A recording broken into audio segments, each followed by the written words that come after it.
रा रा रा।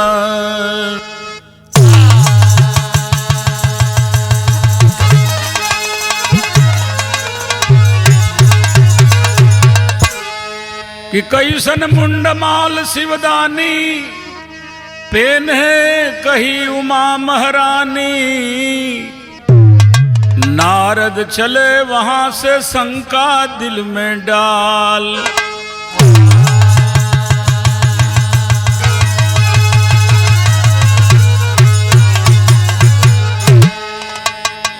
एक अनोखी दास्तान बहुत लोगों को पता ही नहीं होगा, आज आपके बीच में रख रहा हूं कि एक बार नारद जी पहुंचे पार्वती जी के यहाँ। नारद का काम रहल खाली झगड़ा लगावल। पार्वती जी के बोलौलन और कुल बात जौन सर समाचार भइल कहलन जे कहो पार्वती जी तोहरी घर में कहू निखे जनात। आखिरी कौन बात बाजे भोला बाबा की शंकर जी की गर्दन में दुनिया भर का मूड़ीन का माला बा। देश कंठी का माला पहिरेला, तुलसी का माला पहिरेला, रुद्राक्ष का माला पहिरेला। आई शंकर जी गरवा में मूड़ी का माला कैसन पहिरेले हूँ जाने लू। कहली जी तो हम तो ना जाने ला। कहलन जे तनी आवेलन तो उनसे पूछा। आज झगड़ा लगा के तो चल गेलन नारद जी। वही समय का प्रसंग बा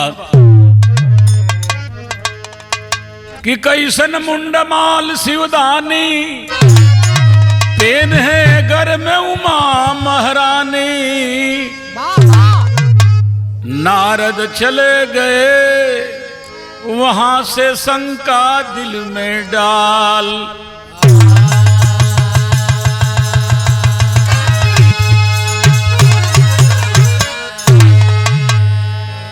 नारद जी कही के तो निकल गईलन। जब भगवान भोला आइलन तो मेहरारून के जिद बड़ा उरे भोले। आज पार्वती जी कहे लगली तर्ज तो उहे कौवाली का फेरा गई जो पुरान रहल।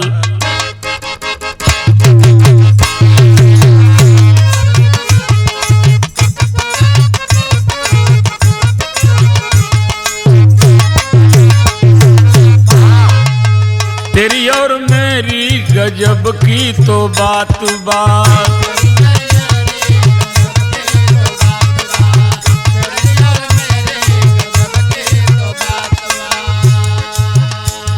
अरे बात नहीं होले न होले मुलाकात बात। तेरी और मेरी गजब की तो बात बात।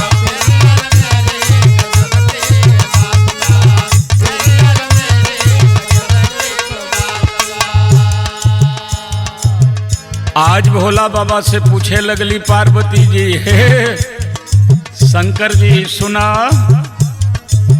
कैसन गले बीच मुड़ियन के माला।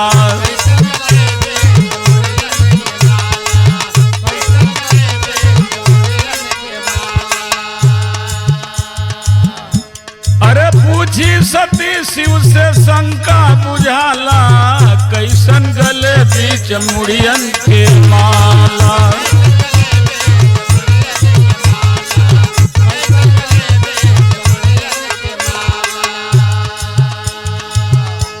ये अपने गरवा में कैसन रुआ माला पहिरले है मुड़ी का। लगे शिव सोचने नारद की चालबाजी है। उन्हीं के बात पे गिरजा भी आज राजी है।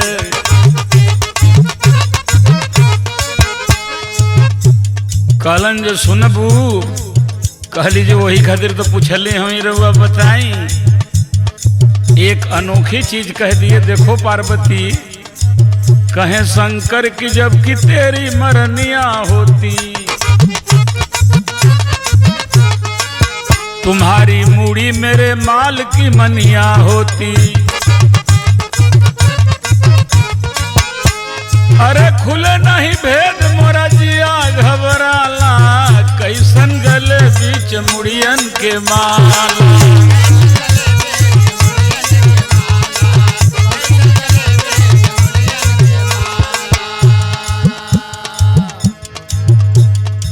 पार्वती जी सुनल चाहतड़ू तो जब जब तुम मुएलू तोहार गर्दनिया काट के अपनी हम यही रसरी में बांध के माला बना देला। कहली जे हम मुइला रहुआ ना मुइला, कहलन जे यह तो बात बजे तो मुएलू हम ना मुइला, हम मर के फिर जवान होलू तो फिर हमारे से बियाह होला। ई जोग मुड़ी बाड़ी सत बेर तू पार्वती मुअल हो। कही सती क्यों न आपकी मरण होती, बदल जाऊं मैं एक ही आपकी बदन होती। छिपा जो भेद उसे आज बताना होगा, पति पत्नी का धर्म वादा निभाना होगा। अरे अमरी बना ला हमें डमरू वाला, कैसन गले बीच मुड़ियन के माला।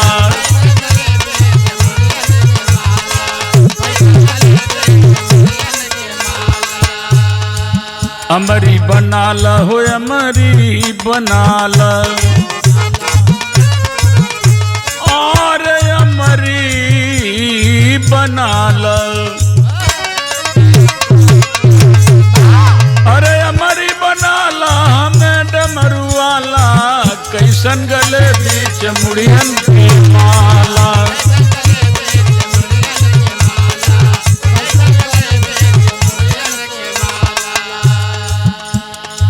कहलन भगवान पार्वती जी से कि देख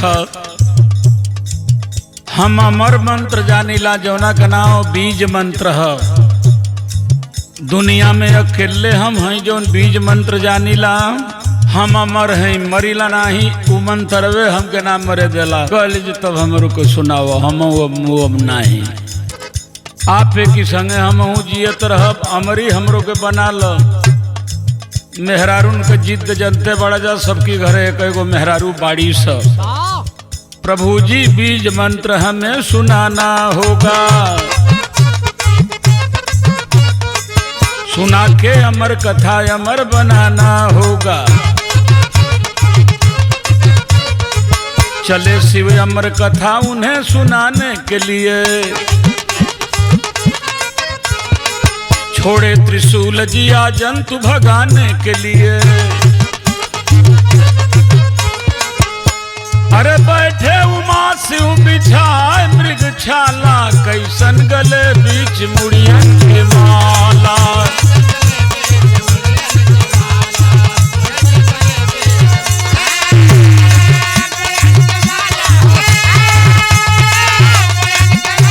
अरे मुड़ियन के माला, कैसन गले बीच मुड़ियन के माला।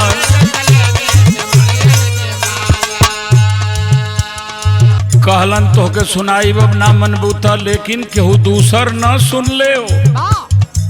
एक बरगद के नीचे बैठलन आ त्रिशूल के कहलन जे जितना जिया जंतु बा चिंटी से लेके हर जिया जंतु तक सबके इतना दूर खेत द कि हमार बात न उनके सुनाए, न तो वो अमर हो जाइहन। पार्वती तोहके अमर कथा हम सुनाओ तनी, अमर बनाओ तनी। मृग छाला बिछा के औ बीज मंत्र सुनावे लगलन, लेकिन शिवजी अमर कथा गिरिजा को सुनाने लागे। हुंकारी भरती उमा नींद अब आने लागे। सुनो एक सुग्गा अंडा छोड़ के बाहर भागा, सो गई गिरिजा तो हुंकारी वो भरने लागा। अरे कहें कभी भोला गजब भइले बाला, कैसन गले बीच मुड़ियन के माला। मुड़ियन के माला, मुड़ियन के माला, कैसन गले बीच मुड़ियन के माला।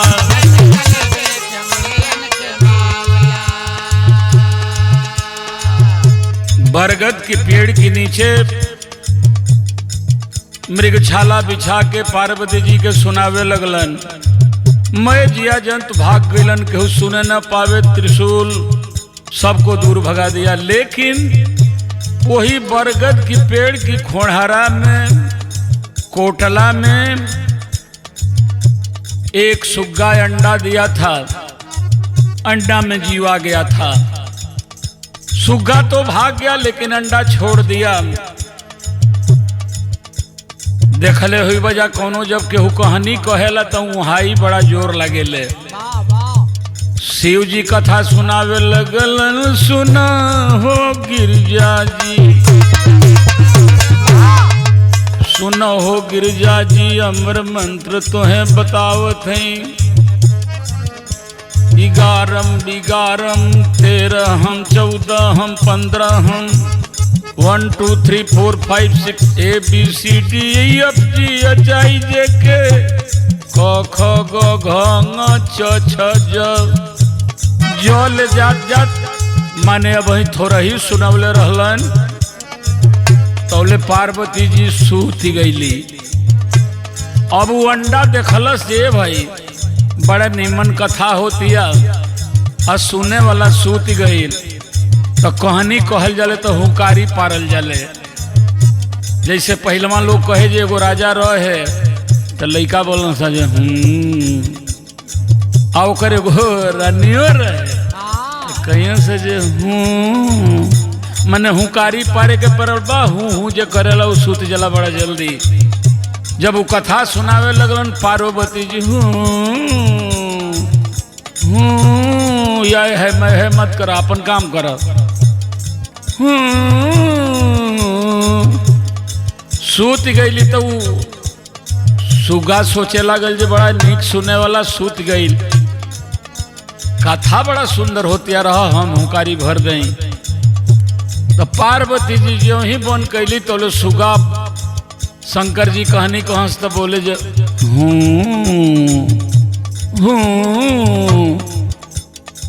जब कथा खत्म भइल तो देखलन जे पार्वती जी तो सूतल है।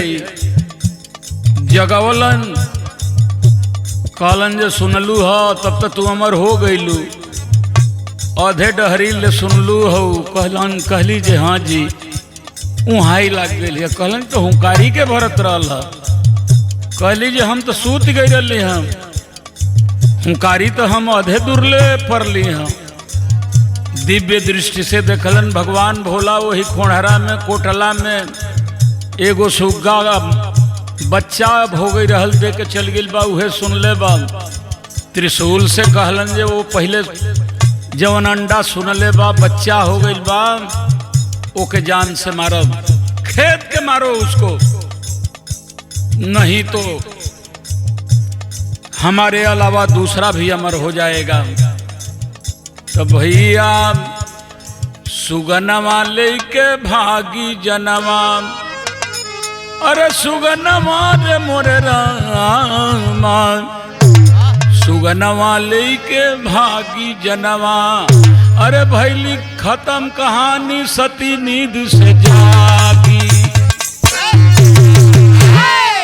भैली खत्म कहानी सती नींद से जागी। सुगनवा लेके भागी जनवा,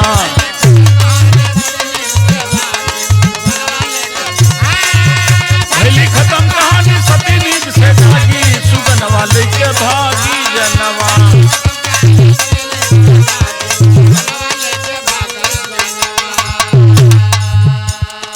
जरा देखें ये छंद, आज के बिरहा लिखने वाले भी आदरणीय कवि जी लोग, गाय वाला भी हमारे सम्मानित बिरहा के कलाकार। पार्वती जी का कहली,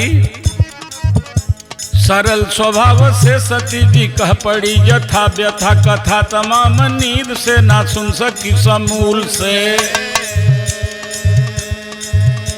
शयल सुता की बात से अवाक हरि कह पड़े, बड़ा अनर्थ हो गया त्रिये तुम्हारी भूल से। समझ लिया है जीव कोई अन्य मंत्र, मूल को समूल नष्ट करे, अभी वह कहन लागे त्रिशूल से। सुबह शिव की तरह जैसे हिल उठा मही पाताल, काल भय से सुगना उड़ा ले जय मूल से। पार्वती कहली कोई सुन लिया है। देखा शंकर जी ने कि ये सुग्गा का बच्चा सुन लिया है, त्रिशूल उनके आदेश पर पीछा करने लगाया। उस सुग्गा बच्चा रहल, केहू के जीव को मोही होला हो आर्गन मास्टर, केहू के जीव को मोही होला। आज वो भागल बा तरज तो वो मास्टर कौन बा पीछे पीछे त्रिशूल खेदले बा, सुग्गा का बच्चा भागत बा। तरज बड़ा नमकीना गईल हो मास्टर कौन बा, जब प्यार किया तो डरना क्या, जब प्यार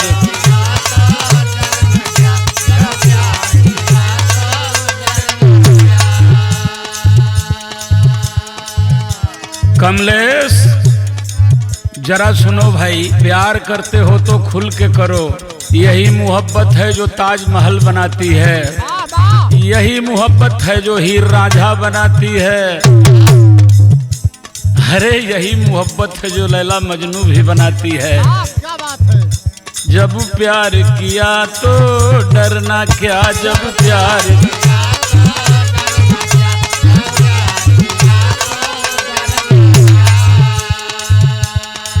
प्यार किया कोई चोरी नहीं की, छुप छुप गया है भरना क्या रे, जब प्यार किया तो डरना।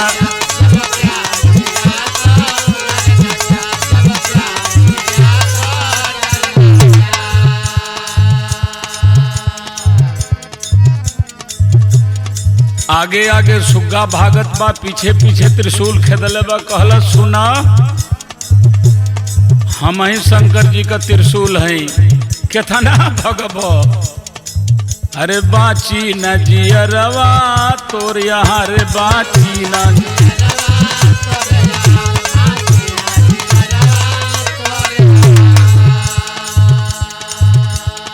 छिप ना सकोगे कोई चमन में, चाहे हो धरती चाहे गगन में।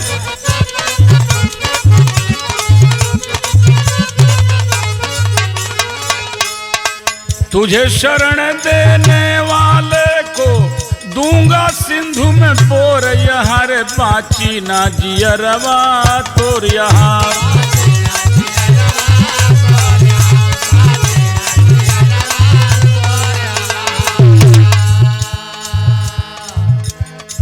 कोई न राखे सुगा शरण में, 3 लोक 14 भुवन में।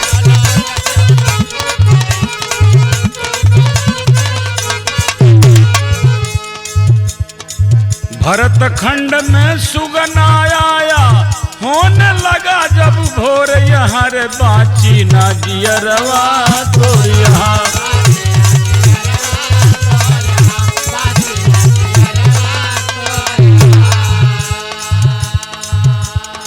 व्यास देव की प्यारी लुगाई, आलस में जब लिन्ह जमाई।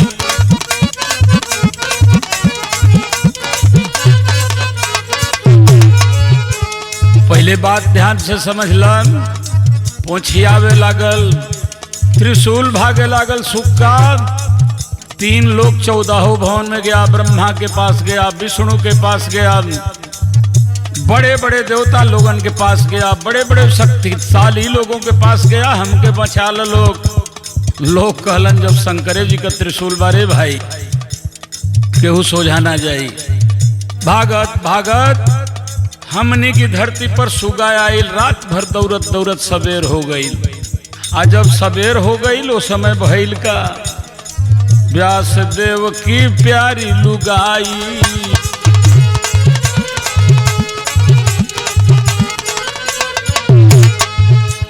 अरे आलस में जब लिन्ह जमाई,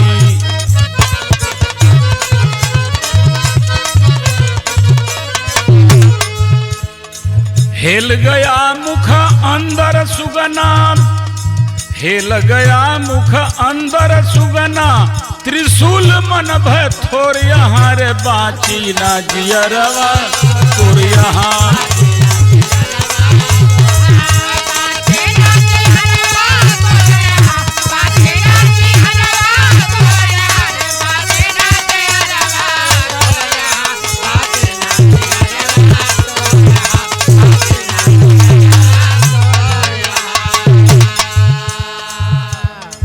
सबेर का पहरा जब आदमी जागेलन सवेरे सवेरे तो हुआस बड़ा आवेले आ जब मुंह बौली हुआस लेवे में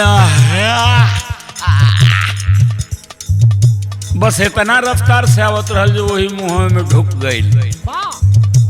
अब त्रिशूल वही जा रुक गई। कहलस जो आज तो एक औरत के पेट में प्रवेश कर गया सुग्गा।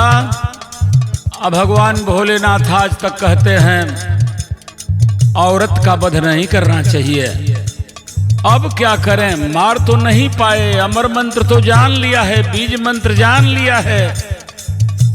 एक तरफ बीज मंत्र का सवाल, दूसरे तरफ त्रिशूल के सामने औरत का सवाल भारी पड़ गया और वहीं से लौट गया। तो साबित हुआ त्रिशूल उदास, अरे साफ शब्दों में वेद प्रकाश हो। सुगनवा लेके भागी जनवा, पधनारी का बरजित वेद उच्चारण लागी। सुगनवा लेके भागी जनवा,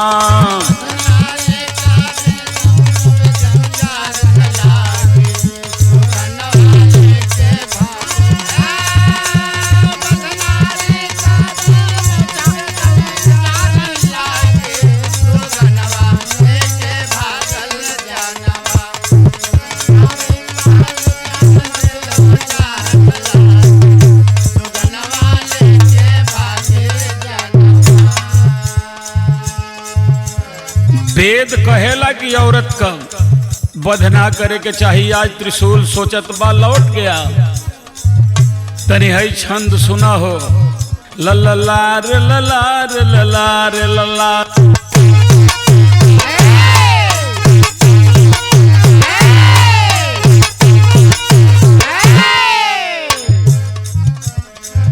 अरे लोप हुआ नारी के तन, इस हेतु बचा मनवा पगला। अरे लिन्ह त्रिशूल न मूल मिटाय, अब लौट चले लख के अबला। ले धीरज जा शिव से अब कहें, अरे की कर तू त सभी बतला। ले ढेर से शिव शिव डोल चले, मन व्याकुल क्रोध नहीं संभला।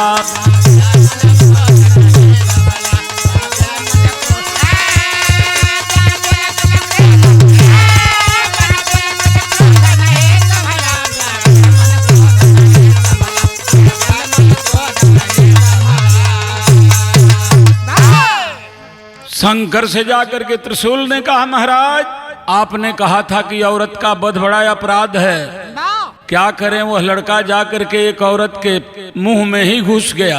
आ वो जवन चलाक लड़का रहल, मने सुग्गा का बच्चा कि मुंह में ढुकल या पेट में चल गई। जब त्रिशूल ने कहा, शंकर को क्रोध आ गया। आज तमतमा के गए उस घर में जहां पर वह औरत थी। व्यास मुनि घर से निकले, उन्हीं की औरत थी। शंकर ने कहा कि तेरी औरत मेरे सुग्गा को चुरा ली है। साहब हमार मेहरारू चोर ना हो। व्यास जी कहलन, हमार मेहरारू चोरिन ना है महाराज, तोहार पार्वती जी चोरिन हुई हन, हमार मेहरारू चोर ना है। व्यास और शंकर में तकरार हो गई। तर्ज बे मास्टर कौन बा, वाह वाह वाह वाह।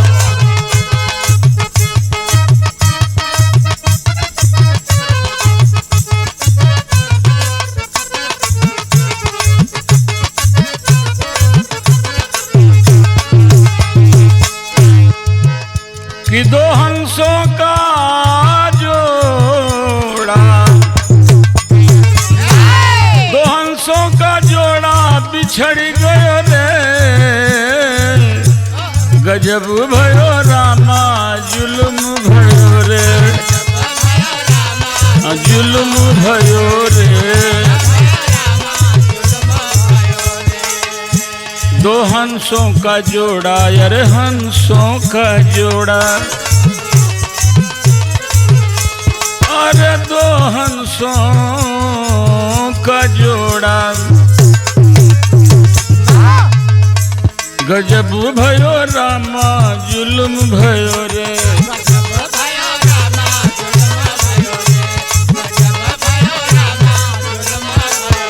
अरे दो हंसों का जोड़ा हो, दो हंसों का जोड़ा, दो हंसों का जोड़ा बिछड़ गयो रे। गजब भयो रामा जुल्म भयो रे।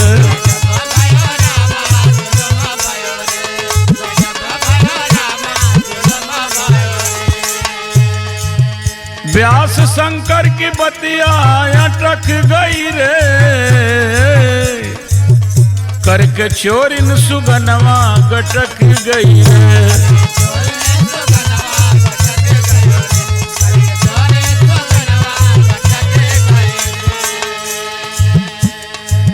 कहें शंकर की तेरी नार ये बदीली है, छुरा के सुगा मेरा अब बनी हठीली है।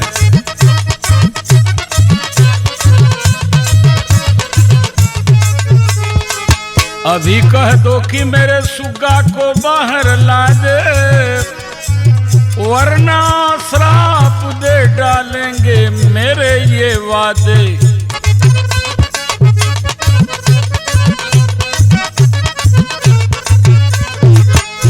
अरे जीभ मुनिवर की सुन के मोरे रामा,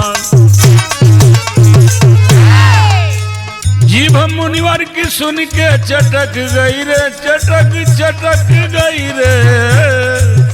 करके चोरिन सुगनवा गटक गई रे।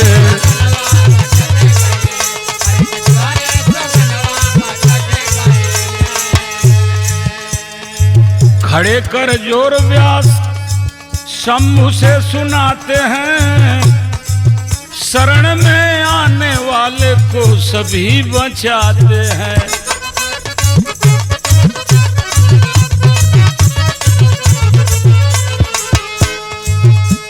दया करके कृपाल अब मेरा गुहार करो, शरण में आपकी आए हैं अब उद्धार करो।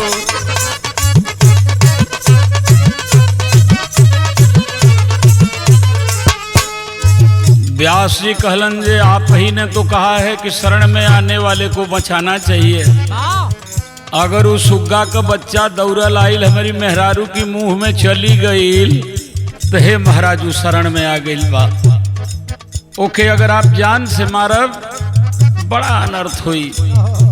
अब हमनी कहे आपकी शरण में ही जान, श्राप मत दें, हमनियों के बचाई और वो सुग्गा के भी रहे दें। नारी शिव की चरण में, अरे नारी शिव के चरण में, चरण में कि नारी शिव के चरण में लटक गई रे। नारी शिव के चरण में लटक गई रे। करके चोरिन सुगनवा गटक गई रे।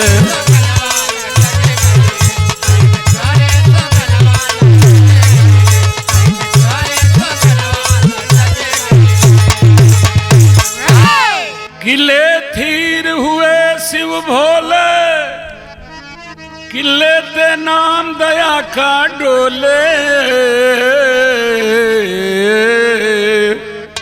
तो सुगनवा लई के भागी जनवा, अरे अमरी सूक देव जन में गे बनी बैरागी, बनी बैरागी। तो अमरी सूक देव जन में गे बनी बैरागी, सुगनवा लई के भागी जनवा।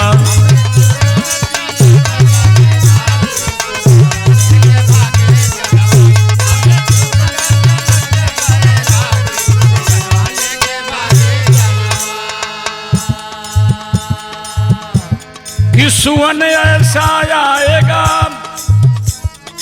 शिवदानी बताए चले टहरी। अब रीढ़ बना सुगना तन में, अब शयन करे सुत नींद भरी। जठराग्नि लगी माता तन में, अब 12 वर्ष गया गुजरी।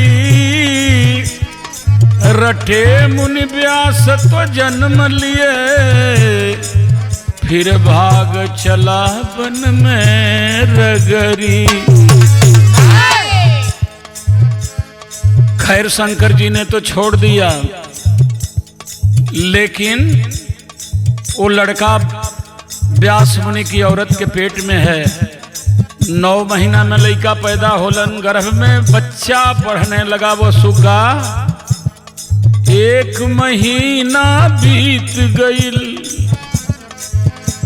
अब 2 महीना बीत गईल, 3 महीना 4 महीना, अब 5 महीना बीत गईल, 6 महीना बीत गईल, अब 7 महीना बीत गईल, 8 महीना बीत गईल और 9 महीना बीत गईल।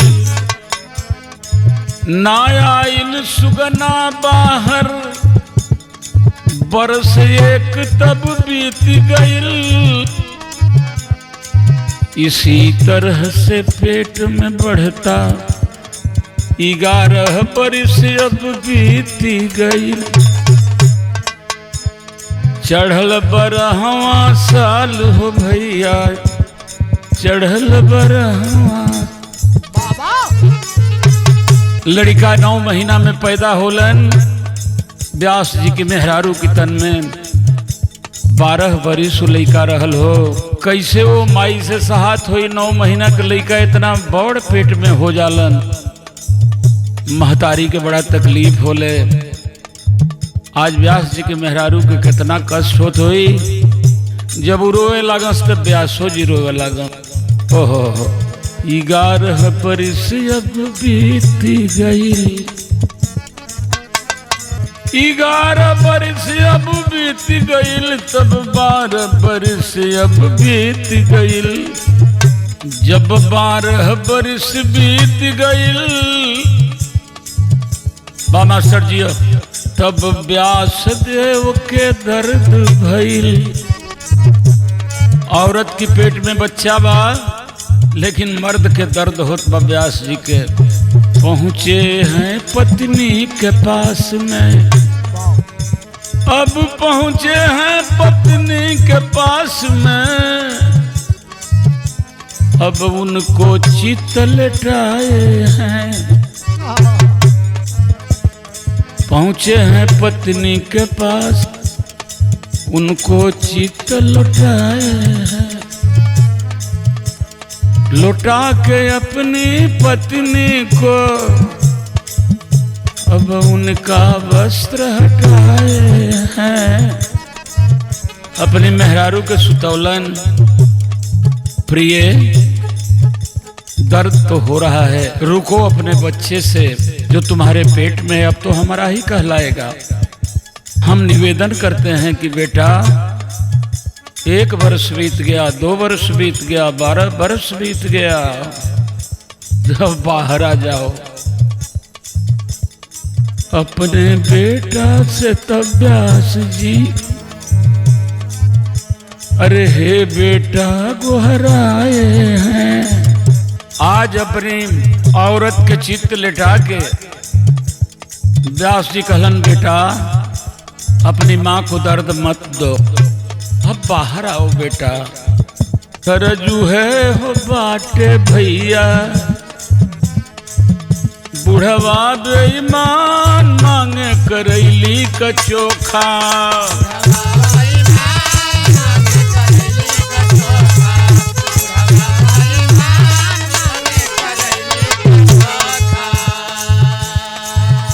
बुढ़वा बेईमान, बुढ़वा बेईमान, बुढ़वा हो बुढ़वा, बुढ़वा हे बुढ़वा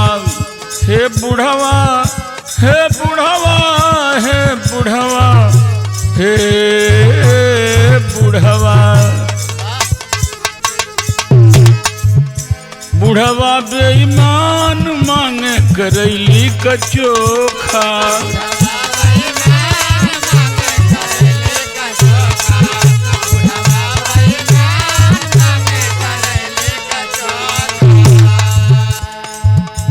आव बचवा हमार,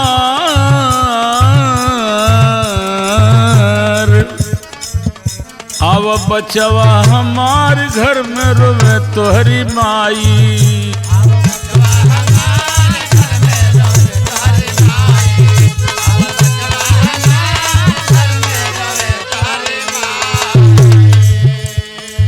बेटा अब बाहर आओ तोहरी माई गर्भवा में रखली हो। 12 वर्ष जोगाए जोगाए। अरे बेटा हर महतारिन की पेट से 9 महीना पर लइका निकल जालन तो हर माई 12 वर्ष से ढोवत बा। ये माई का तकलीफ तो के निक लगतिया का कहला जब त्रिशूलवा वही जबा की गईल। 12 वर्ष ले सुग्गा जानत रहे जे कहीं बहरवा त्रिशूलवा फिर खेद ले कहलन जो भाग गई। आवे अब तोहरी माई गर्भवा में रखली न हो। 12 वर्ष जोगाए अब होइल चाहेला बेगाना जाला ठुकराए। अरे बन के बेदर्दी हो बबुआ देख अखिया पसार घर में रोवे तोहरी माई।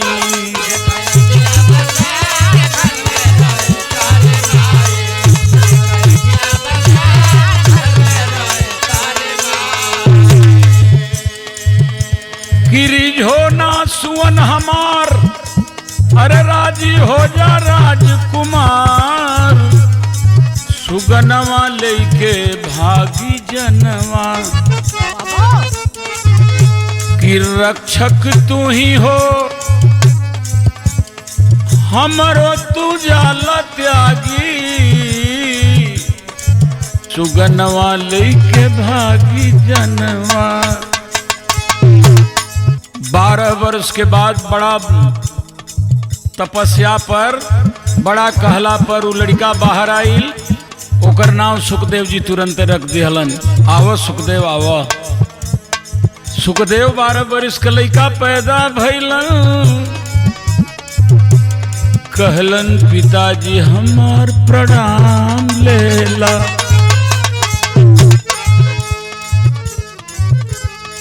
अब हम चले तोह से बेगाना। ओ माई से हो के बेगाना। पिताजी अब हम जा रहे हैं। पैदा हुआ लड़का भागने लगा। कहलन जरे 12 वर्ष ढोल अपनी माई से। 12 वर्ष में पैदा भइला भगही लगला। गिरिज हो ना सुवन हमार, अरे राजी हो जा राजकुमार। सुगनवा लेके भागी जनवा कि रक्षक तू ही हो काहे तू जाला त्यागी। सुगनवा लेके भागी जनवा। बेचैन लखी मुनि व्यास से बोले सुखदेव सुनाए।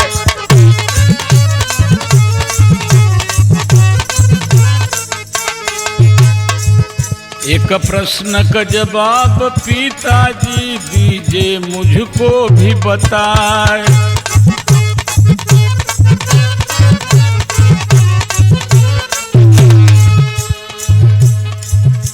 बेगम थी एक बादशाह की, अब पाई हुस्न अजीब। बेख खबर मद मस्त थी, अब देखी पुरुष करीब। आजा बेटा आजा। व्यास की बात सुन करके सुखदेव ने कहा, बाबूजी छोड़िए, 12 वर्ष तो हमने कष्ट दिया, लेकिन एक प्रश्न का जवाब दीजिए। कहलन की एक बादशाह की बड़ी खूबसूरत एक बीबी थी, लेकिन वो बीबी बदचलन थी। एक बादशाह की बीबी बड़ी खूबसूरत थी लेकिन बदचलन थी। एक बार बादशाह चला गया बाहर। ये सुखदेव जी 12 वर्ष का लड़का व्यास जी से पूछ रहा है। बादशाह उसकी बीबी बदचलन, बादशाह चला गया था बाहर। इतनी बदचलन थी कि एक दूसरे आदमी से उसका प्यार हो गया था। एक दिन जब बादशाह चला गया, वो अपने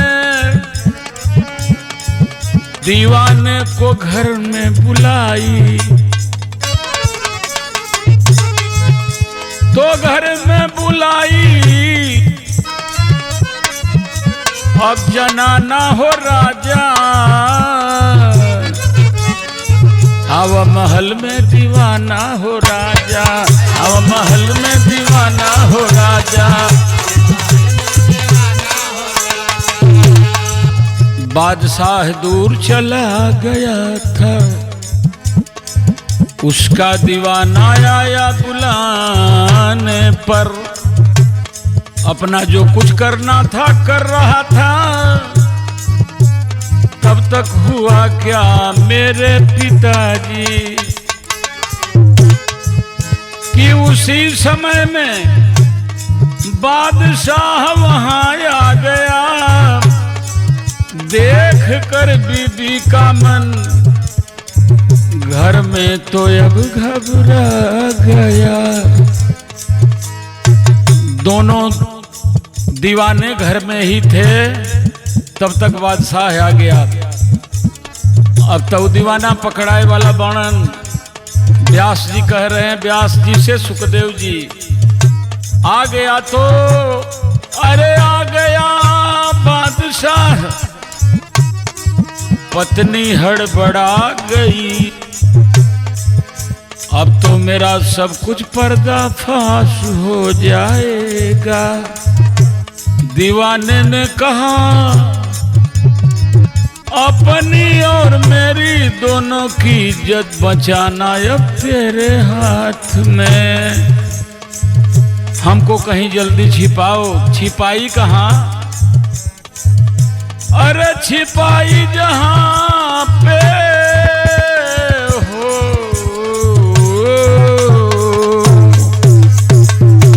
तो छिपाई जहां पे पैखाना हो राजा, आओ भवन में दीवाना हो राजा।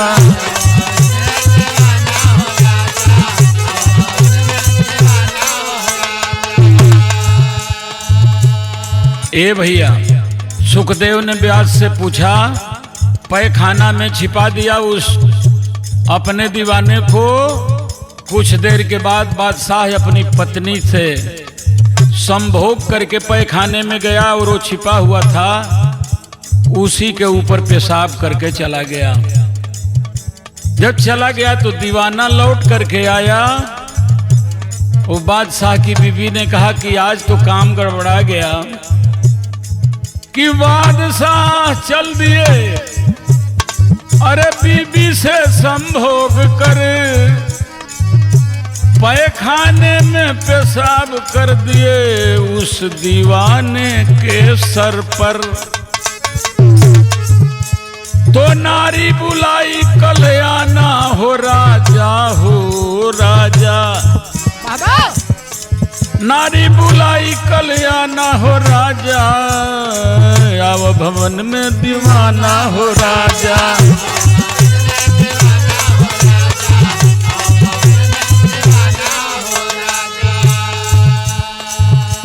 औरत ने कहा दीवाने से आप जाइए, आज तो काम ठीक नहीं रहा, कल आइएगा। उसने बुलाया, दीवाना चला गया। अब हम पूछते हैं पिताजी आपसे, कहें सुखदेव पिताजी बतलाइए सही, उस युवक को बीबी के पास जाना चाहिए कि नहीं? कल बुलाई है, ये बताइए पिताजी। ये सुखदेव का प्रश्न था कि कल उस दीवाने को वहां जाना चाहिए कि नहीं जाना चाहिए, आप बताइए पिताजी। उन्होंने कहा कि ना बेटा, अरे ना बेटा, अरे उसको बुरा है वहां जाना हो राजा, अब भवन में दीवाना हो राजा।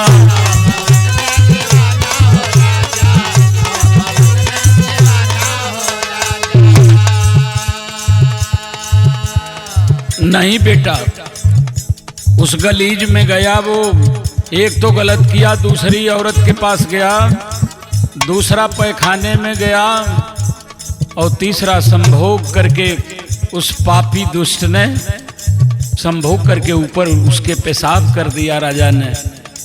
नहीं जाना चाहिए, और कल नहीं, जन्म भर नहीं जाना चाहिए। कहा तो बाबूजी अब हमको बता दीजिए, तो क्यों उस युवक को मनाए, अब रोज ही में कर रहे, अब वैसे ही हम मरीज को उस मर्ज ही में भर रहे। एक दिन तो गलीज में रहा था, आप उसको मना कर रहे हैं। मैं दुनियादारी में कितने दिन रहा, हमें बुला रहे हैं। एक दिन में उसको कह रहे हैं कि नहीं जाना चाहिए, और मैं अरे कैसे भूलूं 12 वर्ष का जमाना हो राजा, अब भवन में दीवाना हो राजा।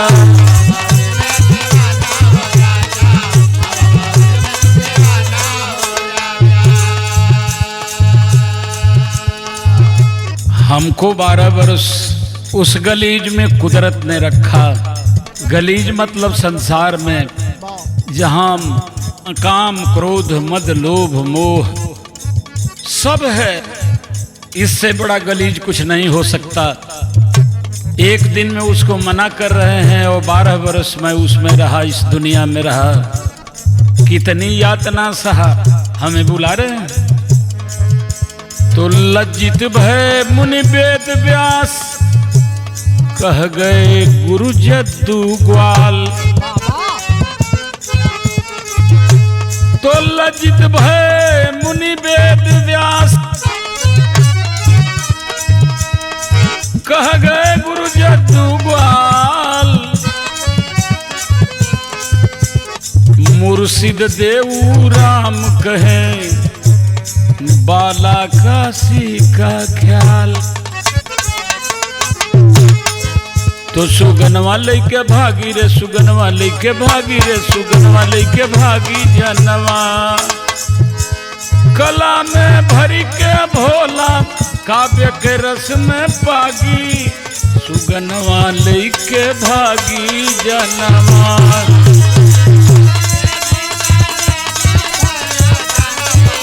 सुगनवा लेके भागी जनवा,